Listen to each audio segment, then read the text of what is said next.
All right, I think we're back, guys. Yeah, we're back. All right, we're good. Yeah, 5-5s in the chat, guys. 5-5s in the chat. Every time this show gets really spicy, this happens probably almost every single time. Every single time. We're good. We're good. It was good because I was segueing to Flynn. Guys, we're at 13,000 gold pills, though. Fantastic. Thank you all so much for that. Thank you to, let's see, ZR2 on the Shades, Heather July, Deplorable Farm with the Canberra, the Girl, the Fleet, P-Quest is never give up, never give in. Thanks for all you do. Sofano says, I wonder if Bannon and Ghislaine have emails after Jeffrey was arrested saying more drops. Sofano, wait till I show you what I'm going to show you in this 30-minute documentary we're going to watch tonight. Donnie says, Netflix is a pretty good series on Epstein. It's called Filthy Rich. It had some really good interviews. Other than that, Netflix sucks. It's pretty good. I watched it, Donnie. Thank you for that ship, dude. Pro from the can. And Drewby says, wildfire with the media evacuation for city of Woodward, Oklahoma. Prayers up. Thank you, guys. 13,217 gold pills. I don't know if we're back on the other platforms, but either way, we're going to keep rocking and rolling. So, I have been saying, this is bigger than just Bannon. This has everything to do with Michael Flynn, okay? Flynn has been subtly taking stabs at Trump on a daily basis. It's not even exaggerating at this point. It's every day. It is every day. And he reposted a post yesterday from Polymarket saying the DOJ announces they do not plan on releasing any additional Epstein files to the public. Flynn says this won't help change the narrative, okay? This won't help change the narrative. Flynn has been pushing a narrative, the buck stops with Trump. We need all the files. You're covering up, essentially. It's not enough. It's not good enough. And when I told you guys, I had burned the bridges down from whatever is left of the Q community with me. And this is the example of that, okay? This is an example of this. And this is not trashing the Defender of the Republic. I have no beef with her. I have no issues with her. Nothing. I just want to show you guys a perfect example of what I was seeing throughout 3 or 4 days. I know Defender of the Republic is very close with Flynn and the son. And I'm trying to warn as many people about this aversion that myself and many others are seeing.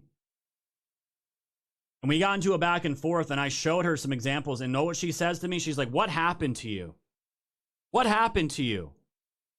Doesn't acknowledge the post, doesn't acknowledge any of the sauce. It turns into a personal thing. And I'm like, why are so many people doing that? Why are they doing that? So I was just, the same day, I had seen Flynn post this. And I'm like, oh shit, let me tag her to show her what I'm talking about. I'm not trying to be a shill. I'm trying to show you what he's doing. So this is exactly what I'm talking about. Counter messaging Trump and his admin every single day. And this is the most recent example. Thousands of us are wondering why. This has been going on for far too long. We have valid concerns, just a heads up. Not being a shill or, quote, what happened to you? Defender says, you guys have selective attention. He praises the president also and worked tirelessly to help him get him elected 3 times. Have you forgotten that the people within the swamp and the Epstein files tried to destroy Flynn and his family? Lied about him and dragged him through the years of bullshit. I'm like, yeah, of course we do. And it's more panic. It's called more concern fagging. He's calling for accountability, rightfully so. This may be our last shot at it. So unless you've walked a mile in his shoes to try to understand the sentiment of how time is running out, if we lose the midterms, the Democrats will impeach Trump and all hopes of accountability are lost forever. And guys, Trump's not getting impeached over the Epstein stuff, okay? It's not going to happen. It's ridiculous. My response to her was, this has been going on for at least a year and a half that myself and so many others are picking up on. Others have seen it since 2021. That's why we were getting pissed. We all supported Flynn back in the day. These are his recent actions by Flynn and his son on a nearly daily basis, social media and podcast. Wasn't trying to start any shit with you. I love this movement and want MAGA to succeed. It's hard to ignore that. After so many times, though, as if Flynn knows better than Trump. It looks like subversion, and we were simply asking why. We're going back and forth yesterday, and bam, another subversion post with the counter message today. It's not cherry picking. Did I get a response back, guys? No response. No response. Okay? I'm not trashing the Defender of the Republic. Do I think she's bad or part of this? No, I don't. I don't think that. I barely know her. I barely know her. We've liked and shared posts throughout the years and the Q stuff. That's as far as it's gone.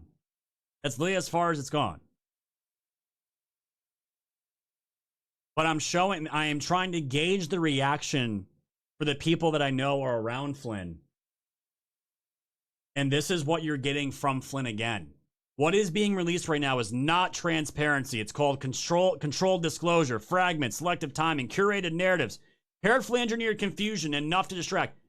Flynn knows exactly what he's doing with this. This is the master of psyops, guys. However, behind the scenes, coordinated efforts are underway to sanitize relationships and rewrite history. Long-standing connections are being rebranded as professional.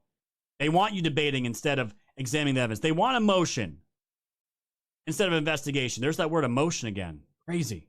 They want fatigue instead of focus. This is not accountability. This is damage control. We've seen this playbook before. Delay, deflect, reframe, discredit. Meanwhile, victims wait. The story is not over. Is entering its most important phase. No child should ever be abused for any reason. What is all this here, guys? This is undermining. This is blackpilling. This is straight up subversion and planting seeds of doubt into Trump's entire administration without saying Trump or any of his top people. And it's every fucking day. Every day. Flynn is dangerous. Very dangerous. And guys, when I feel convicted about something, I go all in. And I've said if I'm wrong about all this, I'll apologize. I'll come right on the stream. I won't put out a statement on that. I'll put out a statement. I'll put out a statement on that. Not even a statement. I'll just write up a post like I do. I'm not some fucking PR shit. I'll just write, hey guys, I fucked up. I'm sorry. I was wrong. And I'll come on the live stream and do it too. I lose nothing. I lose nothing if I'm wrong about this. Zero. Not trying to lie or manipulate you guys. But the key to all this, and why I've been so well at this for so long, is picking up on these patterns and seeing who's with who. You surround yourself. Who you surround yourself with shows a lot about who you are. And wouldn't you know it, I saw this yesterday from Dan Bongino. And I thought it was pretty incredible that this man followed me yesterday. This is incredibly consequential repost from Dan Bongino, who is absolutely crushing it. He's now reposted me 3 times, and this one goes right to the heart of the Flynn Network. Thank you so much, Dan. He's naming names.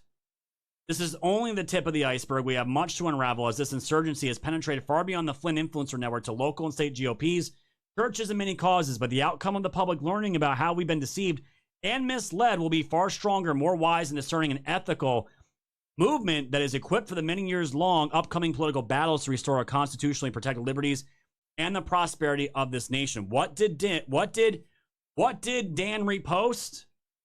He reposted an account called Awaken Mandate, which we're all following each other now. And it was a very simple post.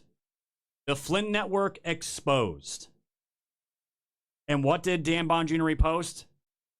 A post here from Split T, who is dropping all kinds of sauce on Bannon and the Flynn Network and their podcast. Dan Bongino himself fucking reposted it. He reposted it. You don't think Dan knows what these scumbags are up to? And I said it yesterday. And some people just have to come to terms with the reality. I don't give a fuck what anyone says about this. I thought for a while there was some kind of list, some kind of fucking magical book that just had all the crimes in it waiting for the good guys to come in and get it and reveal it to the world. But fam, it never fucking existed. The book of names with all the crimes in it, it never fucking existed. It never did. And I don't care who that pisses off, dude. I don't give a shit. Believe what you want to fucking believe. To survive in this world without losing your mind, you have to have a balance of the real world and the conspiracy world and live in the middle somewhere and have nuance. I'm telling you guys, there's no other way to survive this and not get burned out to the point where you're fucking done and you want to walk away from it all. There's no way. Because the reason why I was so glad that I was part of the Cube movement was because I was so fucking certain that the military was going to be coming in and saving our country after, before January 6th, the stolen election. I was 100% convinced we were going to get that. And we got fucking rug pulled. And I said to myself, I will never let myself get too far down the rabbit hole where I have such tunnel vision and drag an audience with me into it, into just such deep depression and deep disappointment and wondering what the fuck were we doing.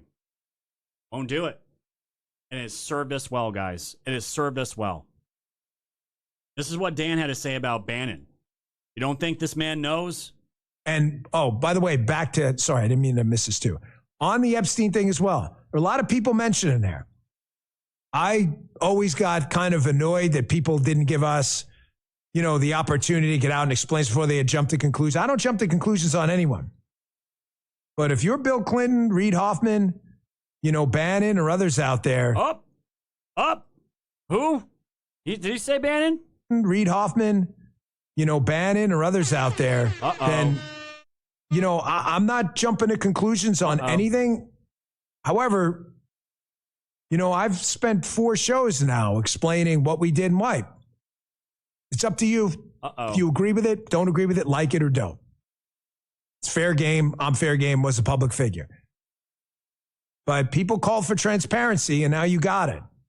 So, you know, now it's your turn. Now it's your turn. Now it's your turn.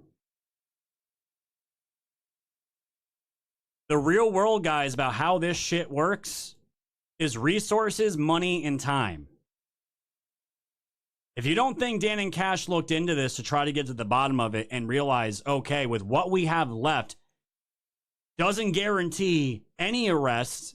We go down these roads, go after some of these people, and it ends up failing anyways, we'll get crucified regardless and say it was all set up anyways. When you only have a finite amount of time with a president that's going to back you, an administrator that's going to back you, you look at the evidence, and this is why I gave you guys that example of what's his name?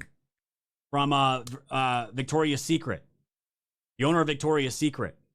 They were investigating him in 2019, okay, under the first Trump administration.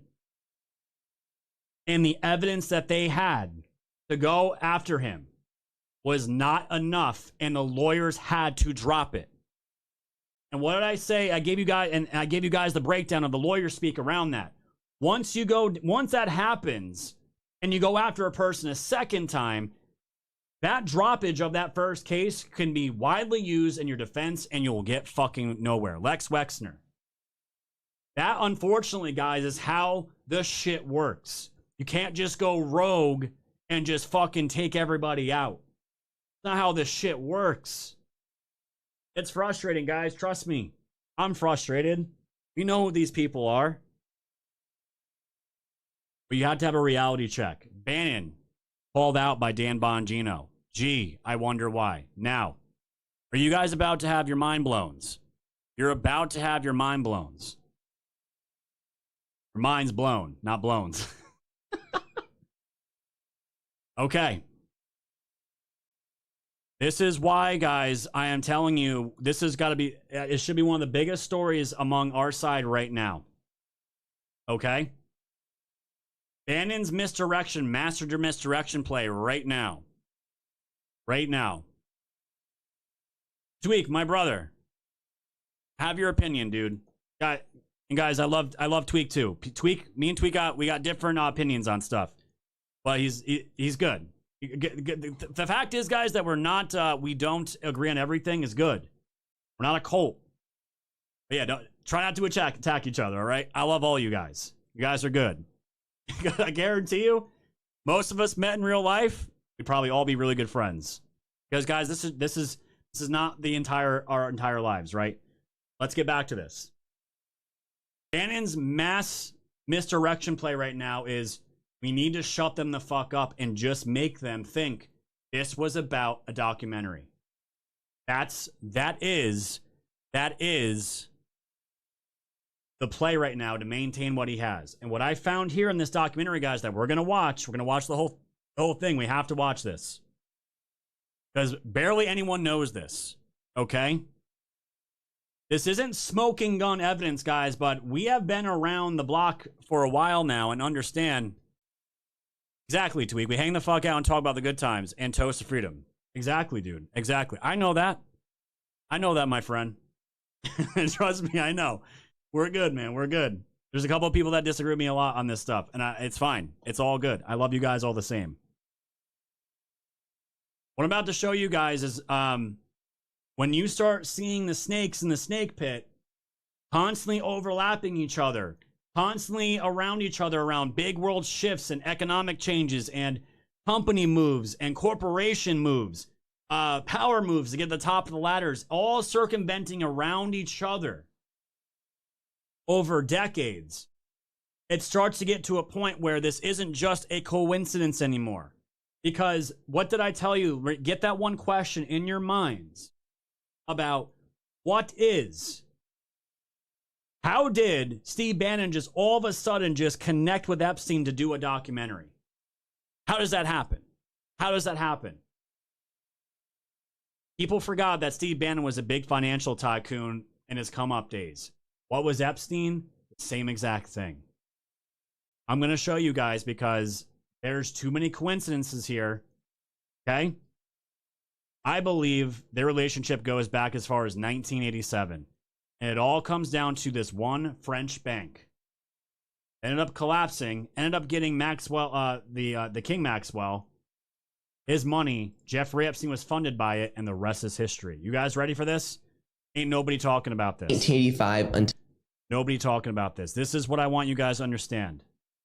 We're going to watch this together. Here we go. The devil himself said, I'm going to exchange some dollars for your child's life. Do you think you're the devil himself? No, but I do have a good mirror. It's a serious question. Sorry. Do you think you're the devil himself? I don't know. Why would you say that? Because you have all the attributes. Well, I've never done this before, but after finishing my full Steve Bannon documentary, I continue to research, like I said. So I'm going to continue to investigate the story of Steve Bannon and Epstein because I really have a hard time believing the first time they met, which is only publicly available, we know, was in 2017 late.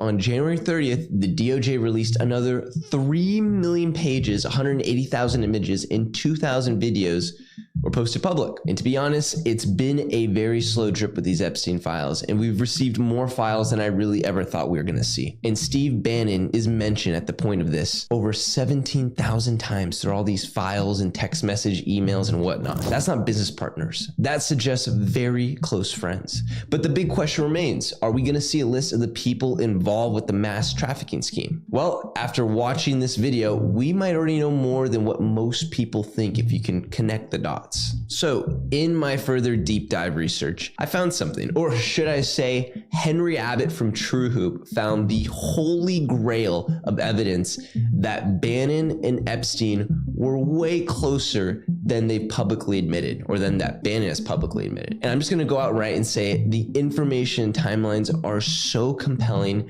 I think after you're done watching this video, it might be fair to say that Steve Bannon is the scariest man in politics or in America. Now, some of you are probably thinking I'm being super dramatic, and I will say is just watch the entire video and then you let me know in the comments. Plus, the Bannon rabbit hole may be the most important detail in really learning how Epstein got his wealth and how easily he infiltrated every industry there is. So real quick, if you haven't already, we are on the road to 100,000 subscribers. Hit that subscribe button, leave a like, comment, and let's get into this video. So if we zoom out far enough, if you've watched my Bannon documentary, the Steve Bannon-Jeffrey Epstein relationship is far from random. By 2018, Bannon was already known as Trump's most dangerous emissary, the former head of Breitbart, a global populist organizer, and a man who was determined to move society into what he called the fourth turning. This is the fourth great crisis in American history. The great fourth turning in American history. That reference to the Neil Howe and William Strauss book that says American history moves in cycles of roughly 80 to 100 years,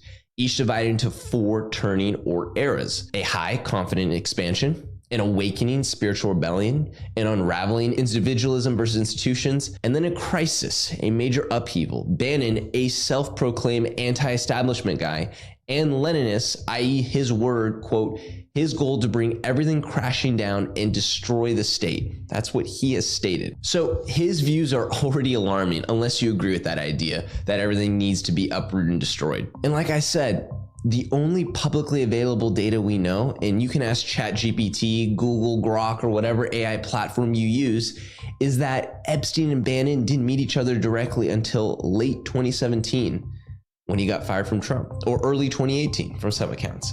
Now, I ended my last video explaining why I had a very hard time imagining this, since House Democrats released more Epstein files and photos of Bannon and Epstein. And also, on January 30th, they released 3 million more documents.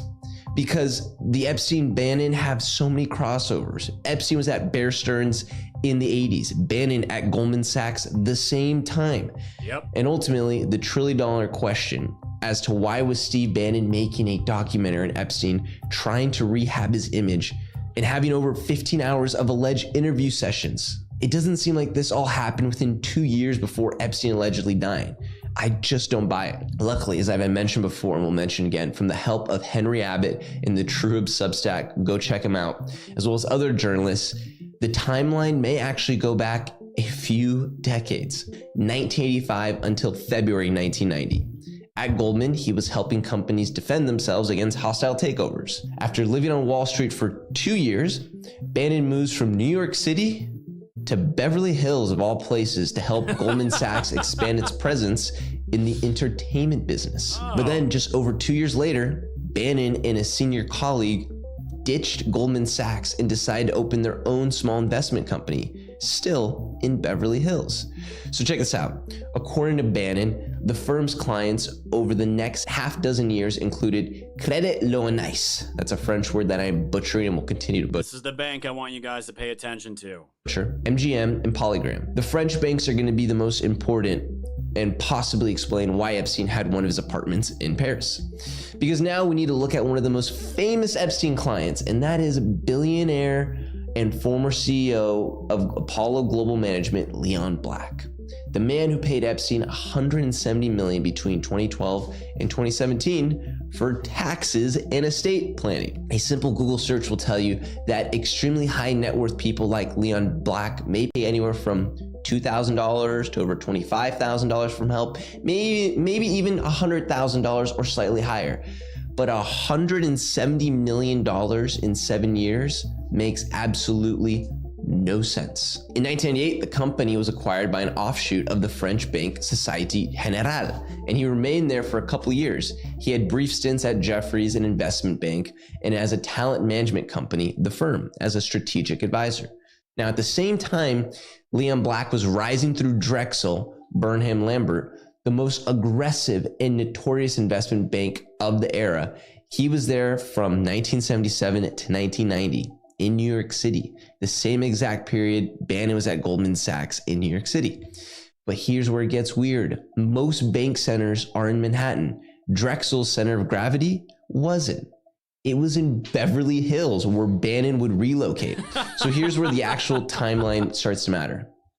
In 1990, Drexel Burnham Lambert collapses. But what happens instead is weird.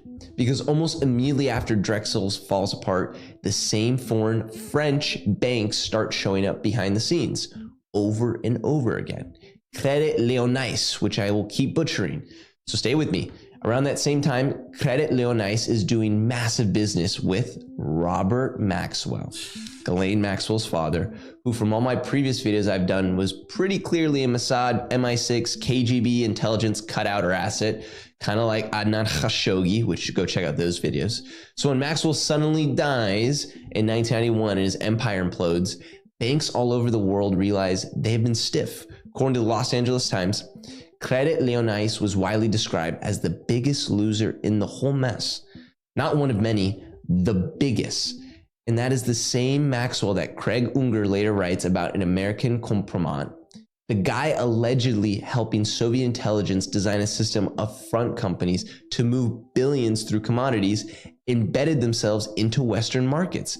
and quietly offshore money at scale. So whether every allegation sticks or not, what is clear is that Maxwell was radioactive and Credit Leonice was right there with him. Now zoom back to Leon Black.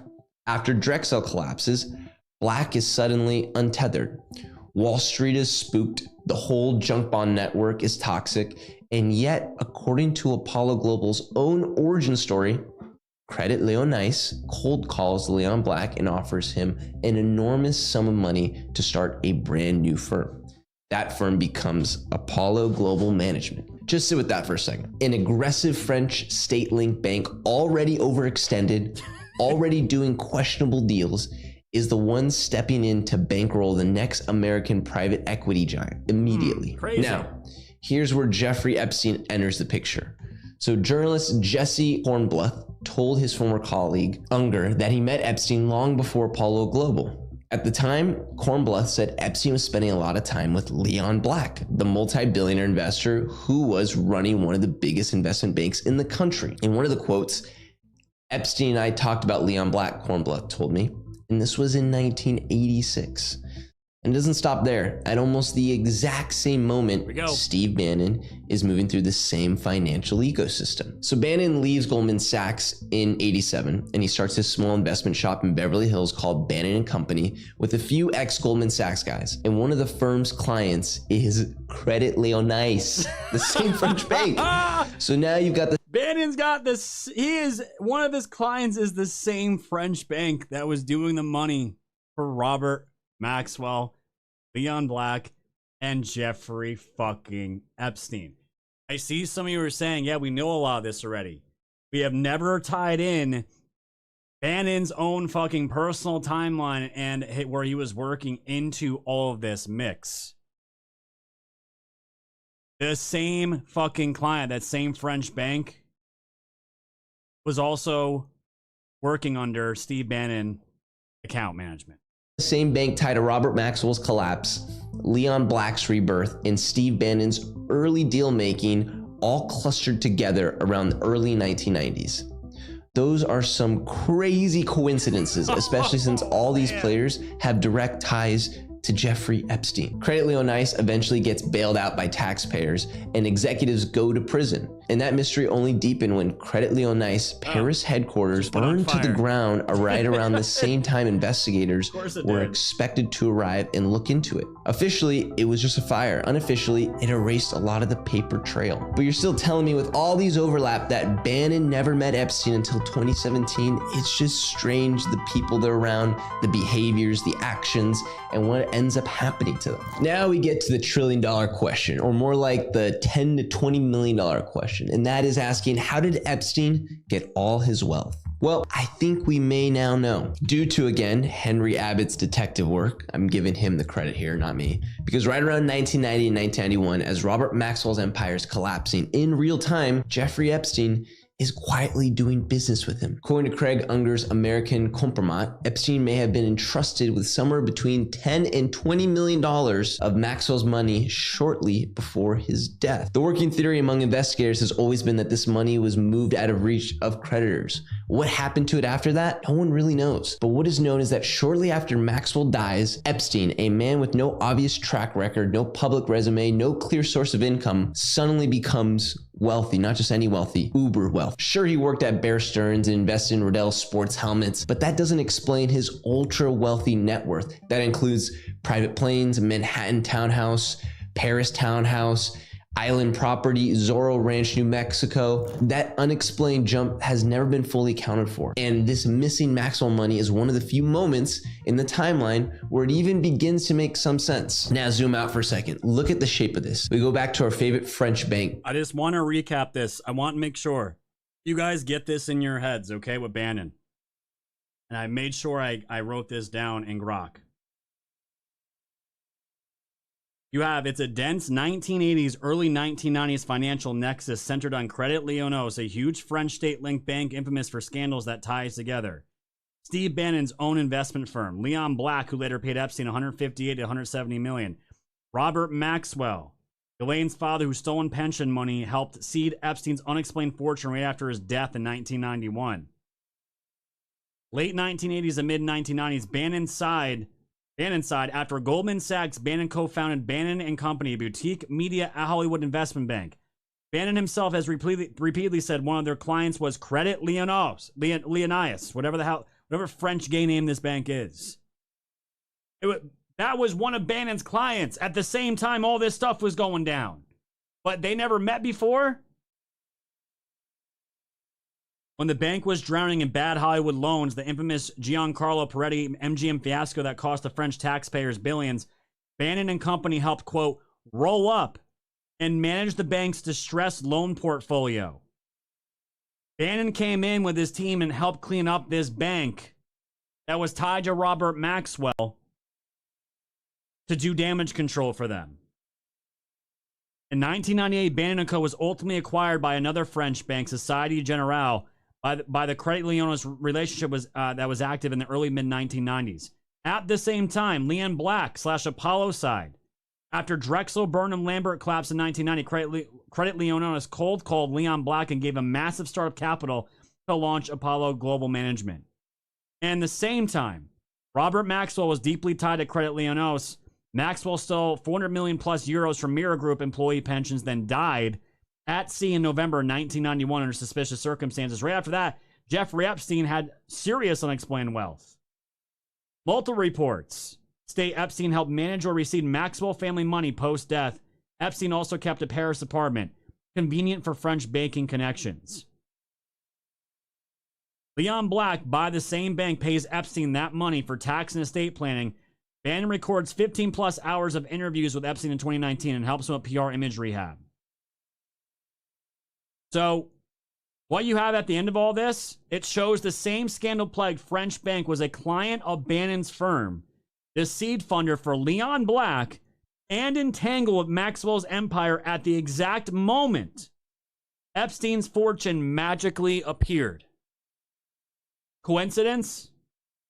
Bannon has always downplayed his Epstein relationship as I met him once much later or just for a documentary. This early 90s overlap undercuts that narrative. Their elite financial circles were already overlapping via the same bank during the precise years Epstein was rising on Maxwell money. Guys, who's talking about this stuff?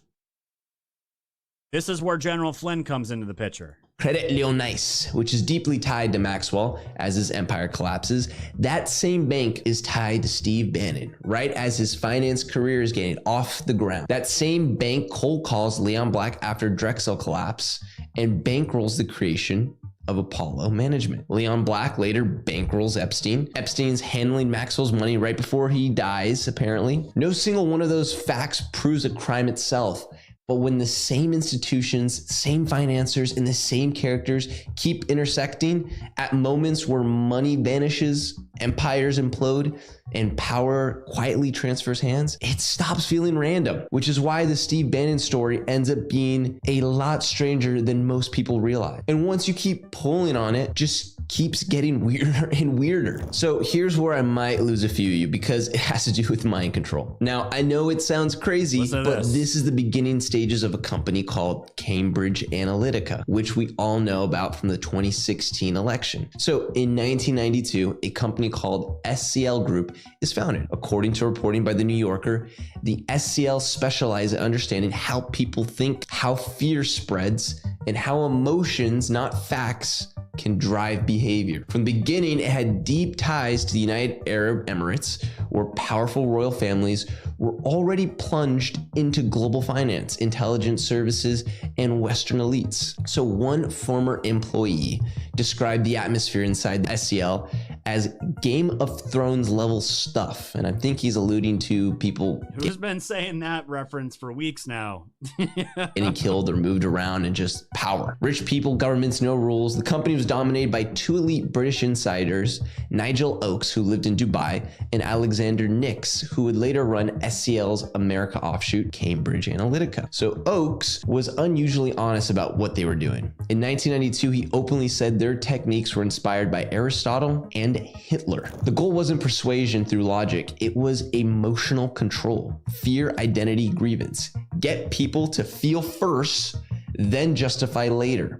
Kind of how people respond to our politics today. Just look at what's happening in Minneapolis. Now, fast forward to the early 2000s, Steve Bannon's small Beverly Hills investment firm gets acquired by our favorite French bank. After that, he bounces through finance, including time at Jefferies, not Jeffrey Epstein, a different company. The title doesn't matter, the proximity does. Jefferies is run by Rich Handler, a former Drexel insider and longtime associate of Leon Black. Same circle, again. Then comes 2007. The financial crisis hits and Apollo Global Management needs capital. So you guys just saw from 1985 to 1999, okay? This is now 2000s and up. This is round 2 of the same overlaps, okay? They turned to Abu Dhabi, to the Abu Dhabi Investment Authority, the same institution tied to major global banking scandals. By 2011, Apollo co-founder Josh Harris used that wealth to buy the Philadelphia 76ers. Around that same time, former CIA executive A.B. Krongard joins Apollo's board, and Apollo acquires the military contractor formerly known as Blackwater, a company deeply embedded in Middle Eastern operations, and that's UAE. That same year, 2011, Steve Bannon meets Robert Mercer and Rebecca Mercer. They like him. They soon fund him, and after that, they pour money into SEL's American arm, Cambridge Analytica. They are also the seed money that would be used to help launch Breitbart News into the stratosphere. Here's where all these companies, rich elite... And who took over Breitbart after a certain point? Oh, that's right, Steve fucking Bannon. ...circles start to see some double dipping. By 2013, Bannon was installed as vice president and board secretary of Cambridge Analytica. The propaganda machine was inspired by the 1992 SEL group, who were investing in mind control, essentially. That's a good 20-year gap, or maybe they made some headway, or maybe they didn't. One academic describes it as psychological warfare dressed up as data science. Here's where another big name like Michael Flynn would later surface as an advisor. And here's Michael Flynn, everybody. Holy shit. Right around the same time, the Abu Dhabi royal family, already invested in Apollo, is also reportedly investing with Guyu Wengi, the fugitive billionaire who would be caught for blackmail schemes against Chinese elites, and the guy who had Steve Bannon on his yacht where he is arrested. These guys end up being buddies, and they actually do events together. There's photos online. So different decades, different industries, same money, same methods, same players, crossing paths at Michael Flynn was an advisor to all this, guys. And you see Michael Flynn playing a fucking retard on X right now. Oh my God, Steve Bannon has to answer for this. You don't fucking think so you're telling me the master of psyops over 30 years, the head of the DNI under Obama, didn't fucking know about Steve Bannon, even post that? Didn't know about Steve Bannon? Are you guys now understanding what I'm getting at here? I'm not fucking going crazy, okay? And I didn't even know about this till today, okay, guys? I was seeing this shit months ago, and I gotta give credit to KH because I didn't want to believe some of this stuff myself, because, like, is it seriously this fucking bad and within our own side? The subversion? No, it's bad. It's really fucking bad. Okay? General Flynn was an advisor, Cambridge Analytica, mind control shit, okay? Who Steve Bannon was coming up, and also the vice president there, guys. You don't think these guys don't know each other and were working with each other before the War Room Posse as just a guest? Come on, guys. I'm not trying to fuck with you. Psychological warfare dressed up as data science. Here's where another big name like Michael Flynn would later surface as an advisor. And right around the same time, the Abu Dhabi royal family, already invested in Apollo, is also reportedly investing with Guyu Wengi, the fugitive billionaire who would be caught for blackmail schemes against Chinese elites, and the guy who had Steve Bannon on his yacht where he is arrested. These guys end up being buddies, and they actually do events together. There's photos online. So different decades, different industries, same money, same methods, same players, crossing paths at exactly the moments where influence shifts. At some point, it stops being coincidence. You know, I'm trying to point at all these points and connect the dots. The crossover are undeniable, and Bannon is everywhere. So in Bannon's placement in these high-level companies and direct connections with foreign countries, it raises crazy suspicions. Then 2016 hits. Russia-linked influence operation kick into high gear during the US elections. One of the main tactics, allegedly, according to multiple investigations, is amplifying content from Breitbart News, the outlet Steve Bannon had been running. Not inventing narratives from scratch, but boosting existing ones that had already provoked anger and division. Again, falling exactly into Bannon's Leninist ideology. And then something unprecedented happens. Steve Bannon, a political strategist, is given a seat on the National Security Council as the White House chief strategist. He becomes Trump's go-to guy. And I explain all this in the documentary, so go watch that if you want further details. So eventually, Bannon is removed in 2017 at the same time he is now publicly in contact with Jeffrey Epstein. In 2017, during the blockade against Qatar, led by the UAE and Saudi Arabia, the New Yorker reports that SCL Group, the parent company of Cambridge Analytica, secretly worked for the Emirati government. At the time, op-eds and social media campaigns relentlessly attacked Qatar. Many trace back to SCL, the mind control group. The public didn't know SCL was working with the UAE. The US government didn't know either. The disclosure came later. That same year, Chinese authorities reportedly asked major banks to freeze Gu Wengi's accounts, alleging corruption involving billions. The accounts are described as flushed with UAE-linked cash. And then the optics get impossible to ignore. In 2018, Bannon and Gee hold press conferences together. They launch media ventures. They position themselves as dissidents and truth tellers. Bannon is eventually arrested, not at a home, not in an office, but on Gee's yacht. Then comes the Epstein overlap. According to Michael Wolff's book, Too Famous, Bannon is spending time with Jeffrey Epstein and former Israeli Prime Minister Ehud Barak at Epstein's New York townhouses and possibly other locations. And with the recent file drop, we see Epstein had direct relations with Ehud Barak, and it seems Bannon was advising him for his elections in Israel. Just read the text messages below here. It's very bizarre and can imply and assume many things, but just read them for what they are. To me, it shows just how close Epstein was to everyone, not on the United States level of elites, but on the global scale. Truly a terrifying figure, especially since photos of Ehud Barak in 2016 in front of Epstein's New York townhouse, even after it was public that Epstein was a sex offender for many years at this point. Even though Ehud Barak was only prime minister for less than 2 years and resigned after the failure of the Camp David talks and was there from 1999 to 2001, it's worth noting Mossad Intelligence of Israel answers directly to the prime minister. Epstein reportedly tells Bannon he was the one person Bannon should have feared during the 2016 Trump campaign because of what he knew. Quote, as well as you should have been. Quote. He thought there was two cyber companies. Look out, and even though I know Peter, I've never met Peter Thiel, and everybody says he sort of jumps around and acts sort of strange, like he's on drugs. Smoking, yeah. He looks under drug. However, he has a company called Palantir. So he thought that Peter would put you on the board of Palantir. Peter Thiel is one of the best. I've never met him. He's going to come here next week. So I wanted to talk to him after I talk to you. Okay. He and Andreessen, it's called Andreessen Horowitz. Andreessen Horowitz, that's what they pay Larry $1 million a year.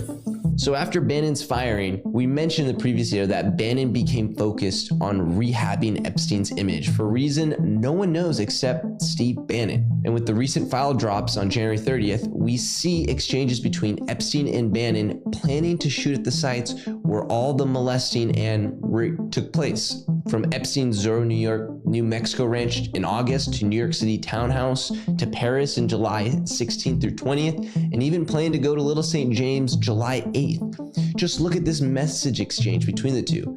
This all suggests Epstein just about the movie, guys. That's it. Don't look at anything else. And Bannon were very, very good friends, planning to travel together the entire summer from July to August. And this is all apparently planned during 2019, but Epstein would end up being arrested before the plans would end up happening. So Michael Wolff describes Epstein showing Bannon photos with Middle Eastern royalty, bragging about smuggling girls across borders, and openly discussing leverage. Other reports suggest Bannon was seeking access to the same intelligence-style networks Epstein had cultivated for years. Now, it's important to mention Wolff absolutely hates Trump.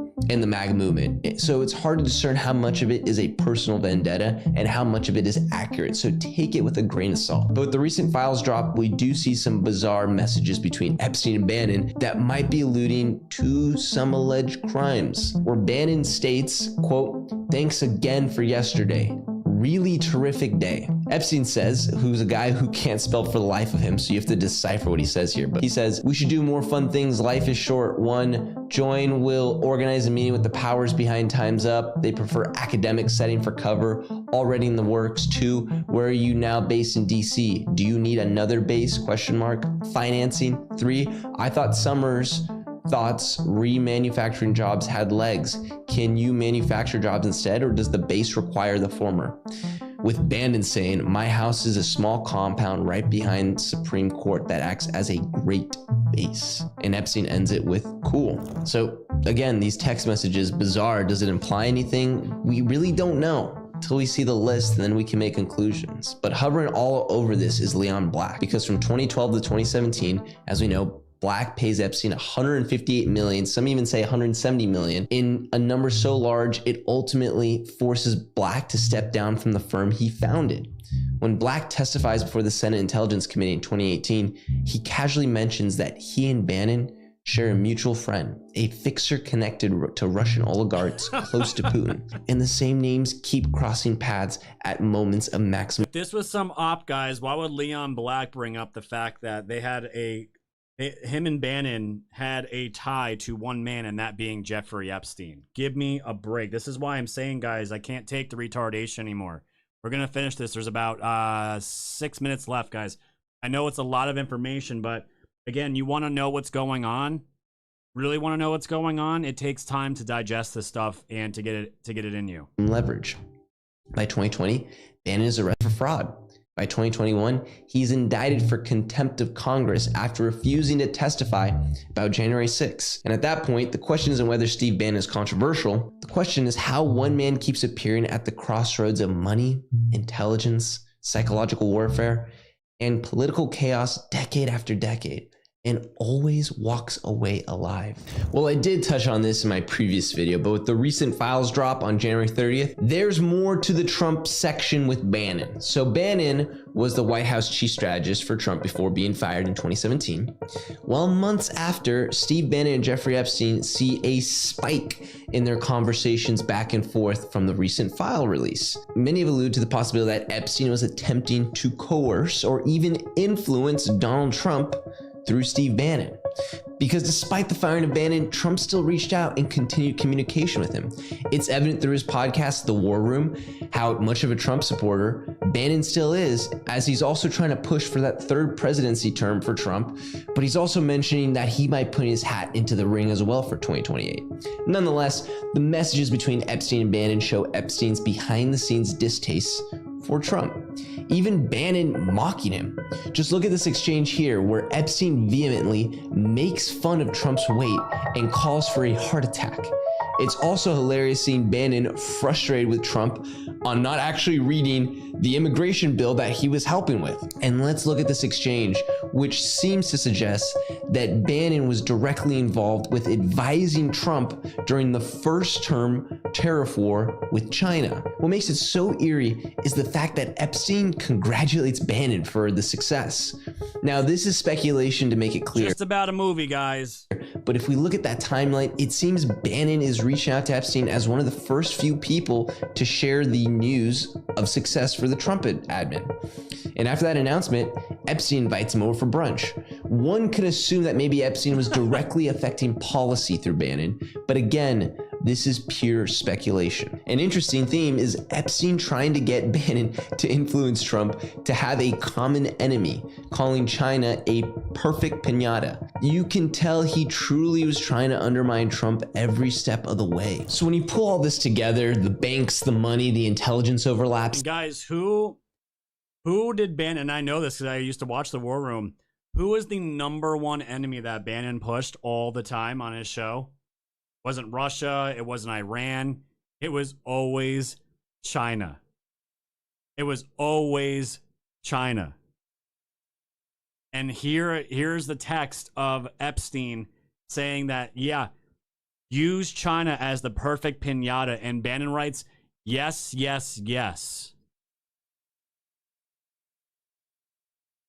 You have advice from Epstein directly to Bannon, which he's actually doing and putting out to his War Room posse for years. This is why I'm telling you guys, this isn't some good guy, bad guy bullshit fucking op, okay? He's a snake. One of the worst I've ever seen doing this show. The psychological warfare, the same foreign capital, the same names crossing decades, it stops being about coincidence. It becomes about placement, about being positioned at every pressure point where power quietly changes hands. That's why I made an entire documentary on Steve Bannon's life, because you don't wake up one day and become this connected, this embedded, this untouchable. His story stretches from Wall Street to Beverly Hills, Hollywood, from data warfare to national security, from foreign sovereign money to American elections. He's literally everywhere. Every time a system breaks, he's already standing in the wreckage. And now we're seeing things that are impossible to ignore. Recent photos showed Jeffrey Epstein hanging with Steve Bannon in Epstein's New York City townhouse. Just look at the photos. They are talking. There's even a selfie they take where it looks like they're two boomers trying to pose and look cool. And then once Epstein allegedly died and the focus became release the files, Bannon was right there in lockstep.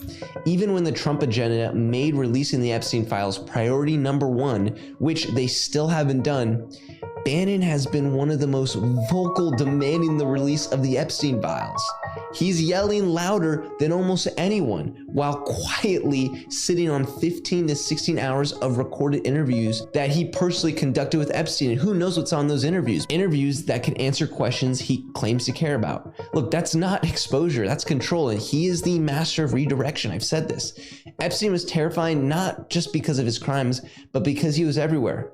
Like I said, finance, politics, intelligence, foreign royalty, media. He knew everybody. He had something on everyone and always seemed to survive right up until he didn't. To me, Steve Bannon feels like the same archetype, just upgraded for the modern era. Now, I'm not suggesting he's part of these trafficking schemes. That's not all I'm saying. But just look at this tiny section from the recent file dumps. Epstein is trying to get Bannon to connect with Steve Jobs' kid. That's just so wild. And you know, just based off the photo of Steve Jobs' widow and Ghislaine Maxwell, that they've known each other for a while. These are some of the most powerful, influential people. And here's the part people really need to sit with. Bannon has openly called himself a Leninist. His words, Lenin believed the system had to be destroyed completely, burned to the ground, so something new could rise from the chaos. That means the goal isn't truth for him. It isn't stability.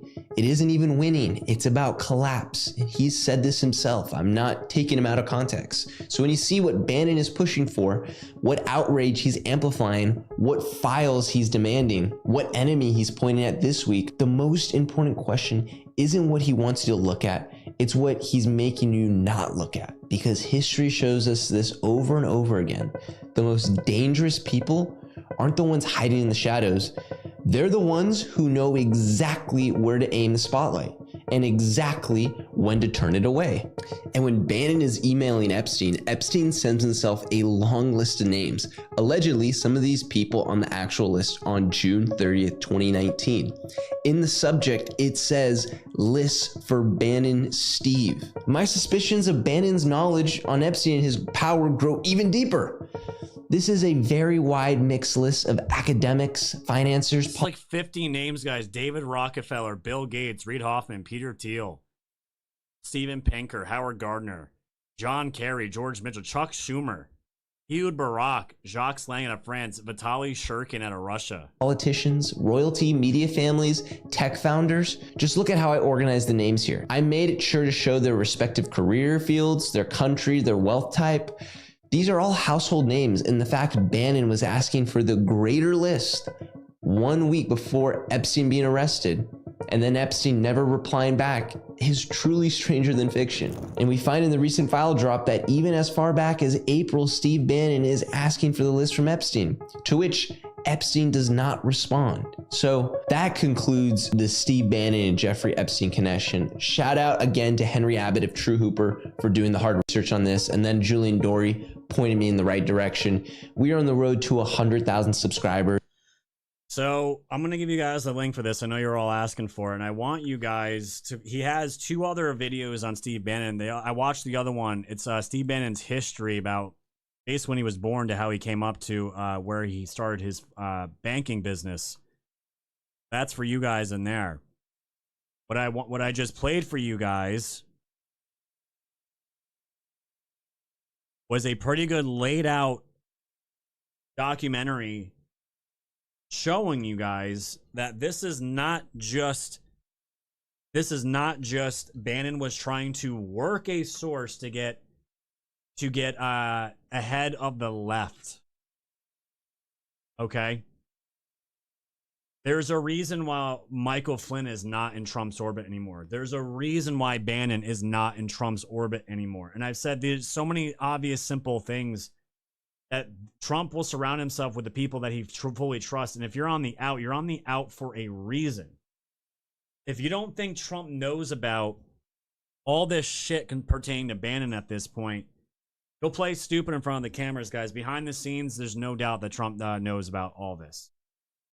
And this is why I've been saying Flynn pretending to be, oh my God. I mean, if this is true about Bannon, he needs to be brought in for questioning. Fuck you, dude. Fuck you and this bullshit train you're trying to build to run for 2028. We can all see it.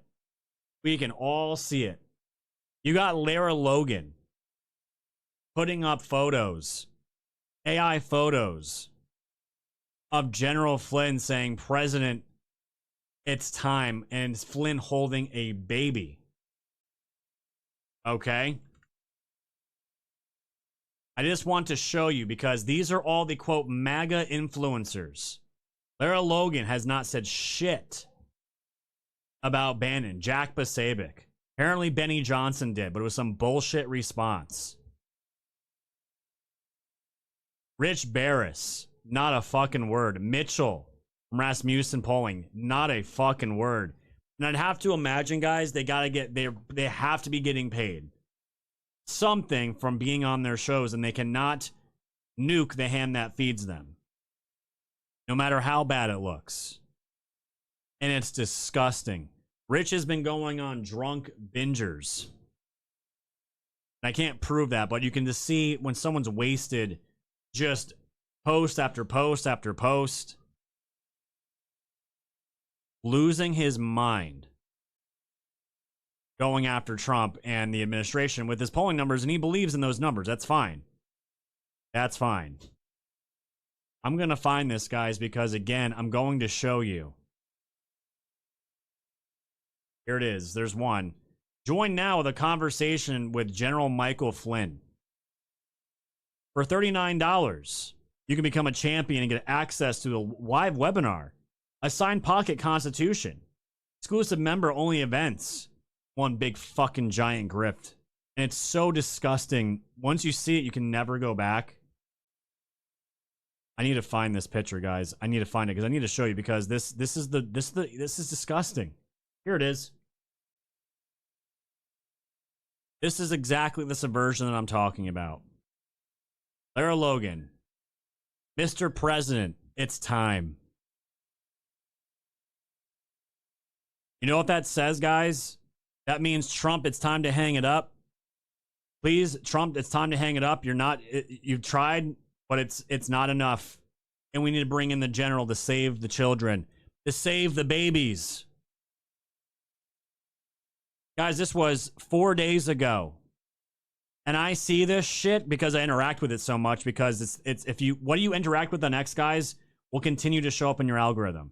So what have I been doing? I've been interacting with these shill accounts, and I watch it all. Most people don't have the time because most people don't do this type of work for a living. I do. And they get really mad at me when I point it out, but I'm like, invest the amount of time that I do on a daily basis into watching these fucking people. Please. And then tell me I'm wrong. And then just say, what happened to you, Scott? What happened to you? Fucking gaslighting. They can't fucking take it. You can't take it, fam. I know we went over. I wanted the stream to get out as far as I could, and then we got a fucking disconnect. So I don't know where we're at right now, but let's bring everybody over to pill.net right now, because we're not done, guys. We're not done. I told you today's show is going to be big. Told you it was going to be a big show. We have a lot more to get into because this is all one big network, and it's going crazy. So move everybody to pill.net right now. We're just going to do it. See you guys over on Pill. The links are out there. Go find it. We'll see you guys over there. Goodbye, friends.